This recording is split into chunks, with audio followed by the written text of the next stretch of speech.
అట్లా కాదు, మీ ఏం చేసేది, మీ శివ ఏం చేసేది? ఆ?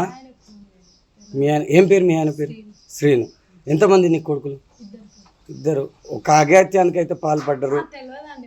అయితే మీకు తెలియదు కాదండి, మీకు తెలియదు. కాకపోతే ఎట్లా ఉండేది, వాళ్ళు ఎట్లా ఉండేది? మీ కొడుకులుగా అమ్మా తెలియదా?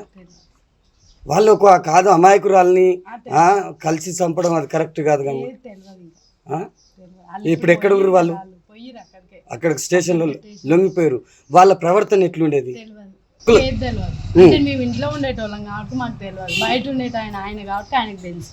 చూస్తున్నారుగా ఈ వీడియో చూస్తుంటే ఆ చంపిన డీజే శివ అనే తల్లి ఆమె ముఖంలో ఎక్కడైనా కనీసం ఆందోళన కానీ, పశ్చాత్తాపం కానీ, తప్పు జరిగిందనేటువంటి భావన కానీ ఎక్కడైనా కనిపిస్తుందా? ఏమన్నా అడుగుతుంటే, సుమన్ టీవీ ప్రతినిధి అక్కడికి వెళ్ళి అడుగుతుంటే సగం డోరు వేసి వేయకుండానే తెలియదు, ఏం లేదు, అక్కడికి వెళ్ళిండ్రు. ఎక్కడికి వెళ్ళిండ్రమ్మా? మీ బిడ్డలు ఏమన్నా ఘనకార్యం చేసి ఏమన్నా ఎక్కడికన్నా గుడికి వెళ్ళారా, గోపురాలకు వెళ్ళారా? జైలుకి వెళ్ళారు తల్లి. నీకు కనీసం ఆ విషయం తెలీదా? ఇద్దరు పిల్లలు అన్యాయంగా ఒక అమ్మను చంపేస్తే, ప్రియురాలు చంపమని చెప్పంగానే నేరుగా వెళ్ళి చంపేస్తే, అది కూడా క్రూరంగా చంపేస్తే నీ ఇద్దరు బిడ్డలు, నువ్వు చెప్పే సమాధానం ఏంటి తల్లి? ఏం చెప్పాలనుకుంటున్నాను?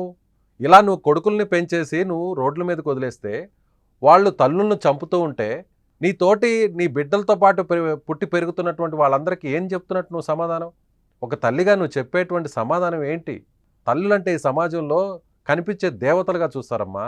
కనీసం నీ ఇద్దరు బిడ్డలు తప్పు చేశారే, తప్పు అయిపోయిందండి, నాకు తెలియదండి, ఆ దుర్మార్గులు ఎందుకు ఇలా చేశారో, తెలిసి తెలియకుండా చేశారేమో, ఆవేశంలో చేశారేమో, ఇంకా నాకు పూర్తి డీటెయిల్స్ తెలియదండి, అలా మాట్లాడతారు. కానీ ఎవరైనా ఎంత ఘోరం చేసిన తల్లైనా, రాక్షసుల్లాగా బిహేవ్ చేసిన తల్లైనా, కనీసం ఉగ్రవాదుల తల్లైనా ఎంతో కొంత పశ్చాత్తాపం ఉంటుంది. కానీ డీజే శివ జీడిమెట్లో దారుణంగా చంపేసినటువంటి ఫోక్ సింగర్ అంజలిని చంపిన హత్య కేసులో ప్రధాన ముద్దాయిగా ఉన్నటువంటి డీజే శివ వాళ్ళ తల్లి మాట్లాడుతున్నటువంటి తీరు చూస్తే అందరూ షాక్ అవుతున్నారు. అంతకుముందు ఒక మీడియా ఛానల్తో మాట్లాడింది ఈ మహాతల్లి. ఏమని మాట్లాడిందంటే, తప్పేముంది, అంజలిని చంపడంలో తప్పే లేదు, అంజలిని చంపడం, తమ బిడ్డలు చంపడం కరెక్టే, నా బిడ్డని జైలుకు పంపాలని చూస్తారా?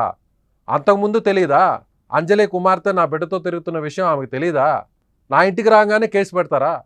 కేసు పెట్టి నా బిడ్డను జైలుకి పంపించాలనుకుంటారా? ఏం కాదు, జైలుకి వెళ్తే ఏమవుతుంది, వెళ్ళి మళ్ళీ నా కొడుకులు నేను తీసుకొస్తా బయటికి. ఏంటి సమాధానం?